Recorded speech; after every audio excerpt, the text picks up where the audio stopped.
Hello students, welcome to Garima's physics classes. I hope आप मेरे videos को लाइक, शेयर और सब्सक्राइब कर रहे हैं ताकि मेरे लेटेस्ट वीडियोस आपको मिलते रहें। तो आज का हमारा टॉपिक हम स्टार्ट करते हैं टाइप्स ऑफ लेज़र से। लेज़र का अभी तक हमने जो मेन चीज़ पढ़ी थी वो था कि लेज़र क्या होता है, लेज़र कैसे उसके अंदर एक्शन हुआ, प्रिंसिपल क्या था लेज़र का, और स्टिमुलेटेड एमिशन क्या होता है, मेटास्टेबल स्टेट क्या होता है, पॉपुलेशन इन्वर्जन क्या होता है। ये सब हमने उस लेज़र के प्रोसेस के अंदर चीज़ देखी है। अब हम जो चीज़ देखेंगे वो है टाइप्स ऑफ लेज़र। तो टाइप्स ऑफ लेज़र के अंदर हमारा जो मेन पार्ट है उसमें हमें मेन 2 लेज़र पढ़ने हैं। ये सभी के कोर्स में इम्पॉर्टेंट है, ये सभी के कोर्स में दिया हुआ होगा और अक्सर मेनली पूछे जाने वाले 2 लेज़र है। एक आता है आपका रूबी लेज़र, एक आता है हीलियम नियॉन लेज़र। इन दोनों को हम यहाँ इस मेन क्लास में मेन डिस्कस करेंगे और मेरा एम यही है कि आपको बाइलिंगुअल हिंदी इंग्लिश दोनों में ये जो लेक्चर है वो प्रोवाइड करवा सकूं। अगर आपको कोई भी डाउट होता है तो आप मुझसे कम्युनिकेट कर सकते हैं। मेरे कमेंट सेक्शन में बॉक्स में जाके आप मुझे कमेंट करके बताएं कि आपको क्या डाउट आ रहे हैं। तो स्टार्ट करते हैं हमारा आज का लेक्चर।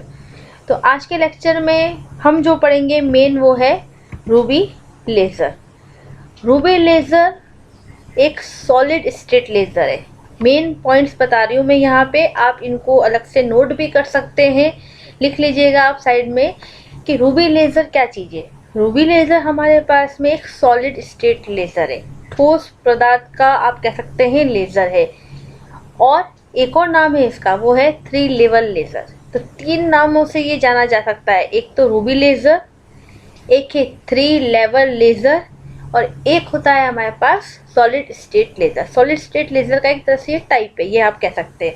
तो सबसे पहला जो लेज़र था हमारे पास में वो रूबी लेज़र ही था।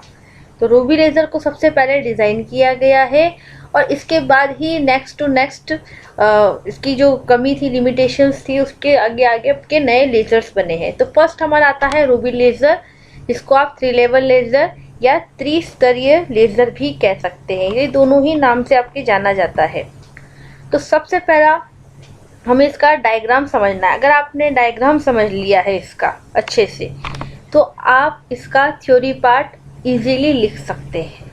आपको इसमें फिर कुछ ज़्यादा रटने की ज़रूरत नहीं पड़ेगी। किसी भी लेज़र या फिज़िक्स में आप बात करें, फिज़िक्स में अगर कहीं भी डायग्रामेटिकली कोई चीज़ रिप्रेजेंट की जा रही है, एक्सप्लेन की जा रही है, तो उसमें मेन चीज़ ही डायग्राम है। अगर आपने डायग्राम को समझ लिया है तो उसका थ्योरी लिखना हमारे लिए इजी हो जाता है। तो आप चाहे हिंदी मीडियम के हो चाहे इंग्लिश मीडियम के हो, मेन फोकस आपका डायग्राम पे होना चाहिए। डायग्राम को देखकर ही आप कंस्ट्रक्शन लिखते हैं, संरचना और वर्किंग लिखते हैं। तो पहली चीज़ हम डायग्राम को समझने की कोशिश करते हैं इसके अंदर कि डायग्राम में क्या क्या चीज़ ली गई है। तो सबसे पहली चीज़ डायग्राम में जो हमें दिख रही है वो है ग्लास ट्यूब।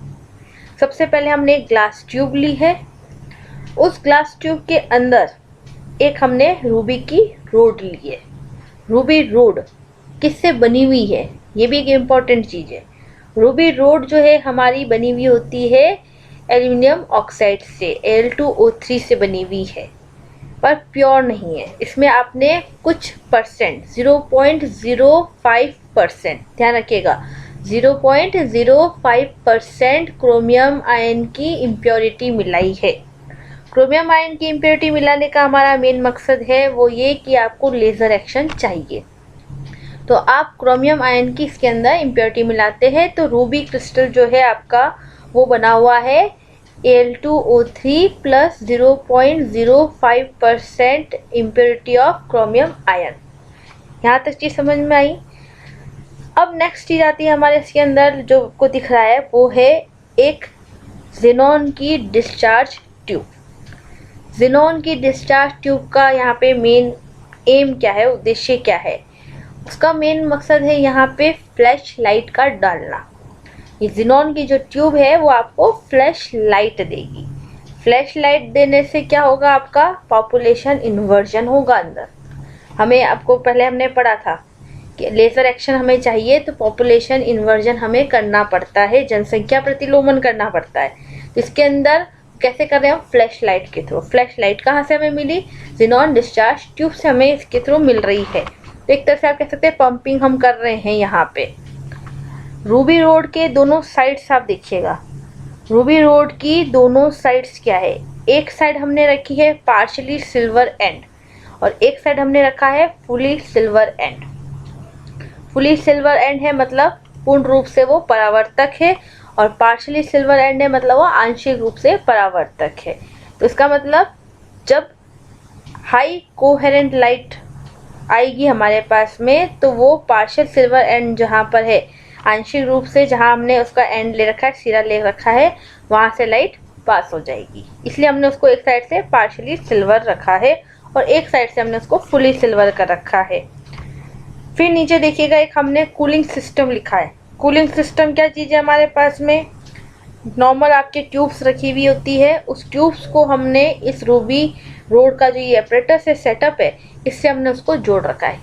क्यों जोड़ा हमने उसको हमने इसलिए जोड़ा है ताकि आपका एपरेटस जो है वो ठंडा रहे, या हम कह सकते हैं उसका टेम्परेचर मेंटेन रखे, एक्स्ट्रा जो भी हीट आ रही है वो ना आए। तो रिड्यूस हीट करने के लिए, हीट को कम करने के लिए आपने एक कूलिंग सिस्टम लगाया है, जो साइड में एक ट्यूब्स टाइप के हैं जिसमें आप वाटर पानी भरते हैं। तो पानी भर के हम क्या कर सकते हैं, इस एपरेटस को हम जो है इसकी जो हीट है उसको आप रिड्यूस कर सकते हैं।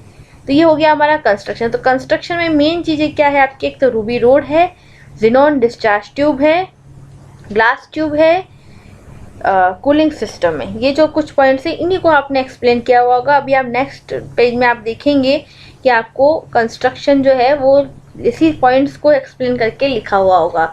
तो बाइलिंगुअल चल रहा है हमारे, इसलिए हिंदी इंग्लिश दोनों में होगा। तो इसी के हमने मेन फीचर्स बना लिए। इसको शॉर्ट में आप कह सकते हैं मेन जो पॉइंट्स होते हैं उसको हमने फीचर्स में एक्सप्लेन कर दिया है कि रूबी लेज़र के फीचर्स क्या है। तो फीचर्स हम देखें, मेन फीचर्स की हम बात करते हैं। सबसे पहला point working medium. Working medium क्या है हमारा? हिंदी में कहें तो कार्यकारी माध्यम क्या है? वर्किंग मीडियम कार्यकारी माध्यम क्या है, मतलब कौन काम कर रहा है यहाँ पे? तो काम कौन कर रहा है यहाँ पे? मेन रूबी रोड कर रही है काम। हमें क्लियर दिख रहा था डायग्राम में। अब यहाँ पे जो मेन लेजर का एक्शन होना है वो कहाँ होना है?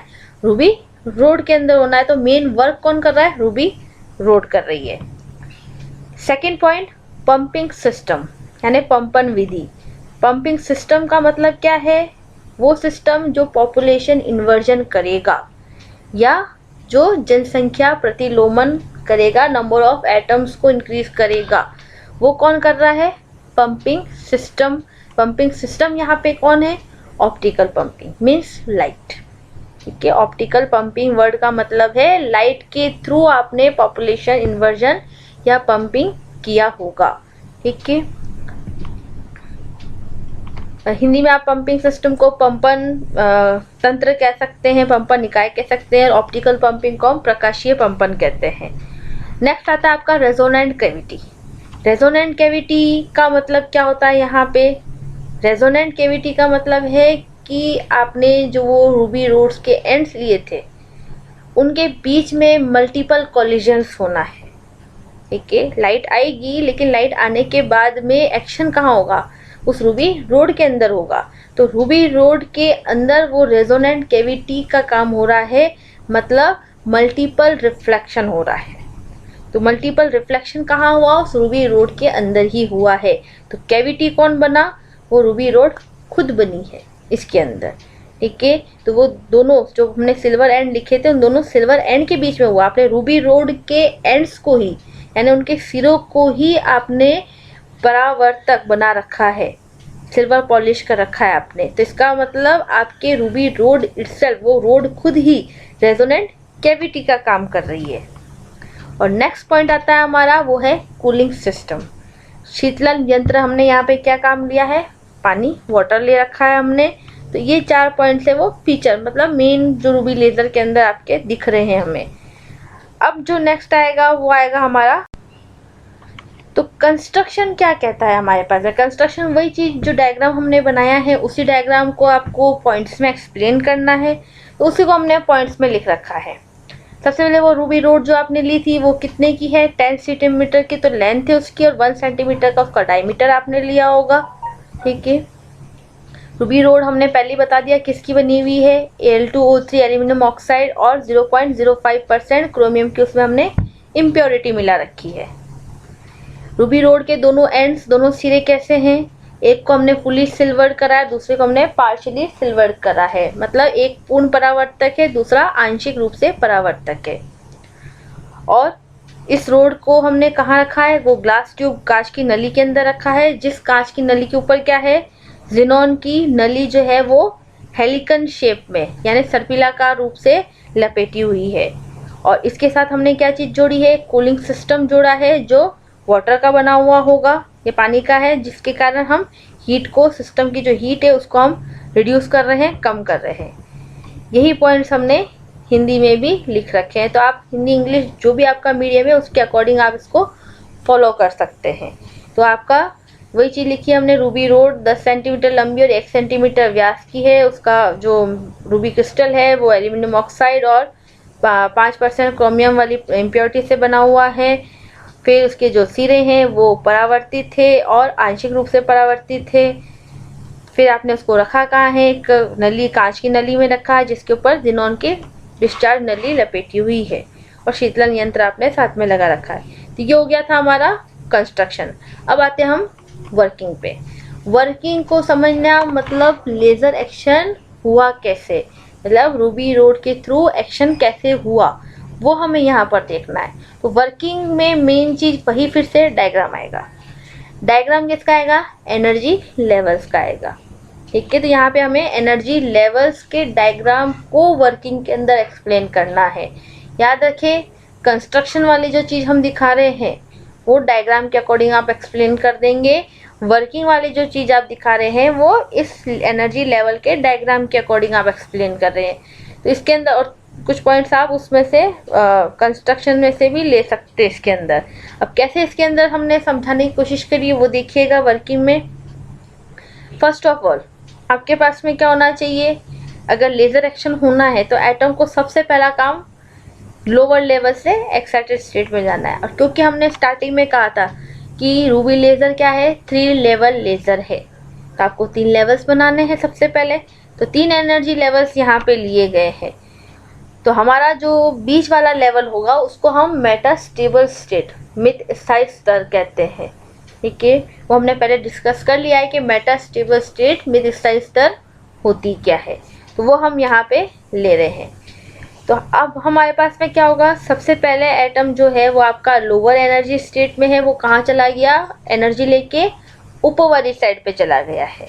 तो ऊपर वाली साइड पे जब वो गया है तो वो वापस वहाँ से मेटास्टेबल स्टेट में तो अपने आप आ जाएगा, लेकिन मेटास्टेबल स्टेट से बीच वाले लेवल से वो नीचे वाले लेवल पे नहीं आ पाएगा। क्यों नहीं आ पाएगा, due to some selection rules. कुछ यहाँ पे चयन नियम होते हैं जिसकी वजह से जो मेटास्टेबल स्टेट या मिड स्थायी स्तर होता है उसमें आपका एटम अपने आप नीचे नहीं आता है। तो उसको नीचे लाने के लिए हमें क्या करना पड़ता है, एनर्जी देनी पड़ती है, और उस एनर्जी को लेके वो नीचे की ओर आता है। तो जब मेटास्टेबल स्टेट से एटम नीचे की ओर आएगा तब जो हमें फोटॉन्स मिलेंगे वो सभी फोटॉन्स कोहेरेंट होंगे और हमें लेज़र लाइट मिलेगी। और इसको हम अगर डायग्राम वाला जो बना रखा था हमने, उस डायग्राम से अगर हम बात करें तो इसके अंदर क्या हुआ, ज़ेनॉन, जब ज़ेनॉन का ट्यूब थी उससे आपने जब फ्लैश लाइट डाली रूबी रोड के ऊपर, रूबी रोड के ऊपर जब लाइट गई है तो जो अंदर के एटम्स थे, अंदर के एटम्स क्या हो जाएंगे, एक्साइटेड हो जाएंगे। एक्साइटेड होने के बाद में क्या होगा, जो अंदर के एटम्स जो एक्साइटेड हुए हैं वो आपस में कॉलिजन करेंगे या टकराएंगे आप कह सकते हैं, जिसकी वजह से आपका क्या होगा, यहाँ पे मल्टीपल कॉलिजन्स हो जाएंगे। और क्योंकि आपके दोनों एंड्स क्या थे, सिल्वर एंड से आपके, एक फुली और एक पार्शली है, तो इससे क्या होगा, आपका बार बार एटम्स उन एंड से टकराकर वापस लौटेंगे, मीन्स मल्टीपल रिफ्लेक्शन आपका चलता रहेगा। और इसकी वजह से क्या होगा, आपका पॉपुलेशन इन्वर्जन हो जाता है। तो मेटास्टेबल स्टेट पे आपका पॉपुलेशन इन्वर्जन हो चुका होगा, और जिसकी वजह से आपका क्या होगा, वहाँ पे जो एटम्स आए हैं उनको नीचे लाने के लिए आपको कुछ एनर्जी देनी पड़ेगी यहाँ पे। तो उस एनर्जी के थ्रू हम यहाँ पे क्या करेंगे, उसको जो आपके फोटोन्स है, कोहेरेंट फोटोन्स है, वो आपको बाहर की ओर मिलेगी। जैसे ही लेज़र लाइट जो हमारी जो उसकी वेवलेंथ है, जो आपकी फ्रिक्वेंसी है या वेवलेंथ है, उस रेंज का आपको अगर लाइट मिल जाती है तो वो लेज़र लाइट पार्शली जो सिल्वर एंड था वहाँ से वो बाहर निकल जाती है। रूबी रोड का जो पार्शियल सिल्वर एंड है वो वहाँ से बाहर की ओर आ जाती है। तो इस तरीके से ये पूरा प्रोसेस होता है। तो हमारा जब तक वो फ्लैश रहेगा तब तक आपको ये लेज़र लाइट मिलती है। तो ये रूबी रोड का रूबी लेज़र के अंदर वर्किंग होती है। तो इसके अंदर हमें जो लेज़र लाइट मिली है वो 6943 एंगस्ट्रॉम की मिलती है। ठीक है, तो यही चीज़ हमने वर्किंग जो भी कहा है, बोला है, वही हमने इसको पॉइंट्स के अंदर लिख रखा है कि लेज़र एक्शन के लिए 3 लेवल्स है यहाँ पे। फिर ज़ेनॉन का जब ट्यूब से फ्लैश लाइट आएगी तो फोटोन्स जो है वो एब्जॉर्ब हो जाएंगे क्रोमियम आयंस के थ्रू और वो 3 लेवल के ऊपर चले जाएंगे। फिर वो मेटास्टेबल स्टेट 2 जो लेवल था उस पर आ जाएंगे अपने आप, लेकिन 2 से 1 पे नहीं आ पाएंगे क्योंकि वो मेटास्टेबल स्टेट है जहाँ से आना पॉसिबल नहीं होता है अपने आप। तो हमें कुछ एनर्जी देनी पड़ेगी और जिसकी वजह से पॉपुलेशन इन्वर्जन 2 पे हो जाएगा और पॉपुलेशन इन्वर्जन 2 पे होगा तो हमें फिर स्टिमुलेटेड एमिशन मिलेगा क्योंकि आप कुछ एनर्जी दे के उन फोटोन्स को नीचे लाएंगे। तो यहाँ पे जो लाइट हमें मिल रही है वो लाइट कैसी है, हमारी पल्स लेज़र है। मतलब लेज़र जो हमें मिला वो कंटिन्यूस नहीं था, वो क्या था, पल्स शेप का है। रुक रुक के जो होता है पल्स, मतलब उस टाइप से। तो पल्स शेप की आपको यहाँ पे लेज़र लाइट मिलती है। यही चीज़ हमने पॉइंट्स जो है वो हिंदी में भी लिखे हैं, तो आपके मीडियम के अकॉर्डिंग आप इसको फॉलो कर सकते हैं। तो आई होप आपको मेरा आज का जो ये लेक्चर है रूबी लेज़र के ऊपर वो समझ में आया होगा और इसी के थ्रू आप आगे वाले लेज़र को भी देख सकते हैं। अगर आपको मेरा आज का वीडियो अच्छा लगा है तो आप प्लीज़ मुझे ज़रूर बताएं। मेरे चैनल को आप लाइक करें, शेयर करें और सब्सक्राइब करें और बेल आइकन प्रेस करें ताकि मेरे लेटेस्ट वीडियोस की नोटिफिकेशन आपको सबसे पहले मिले।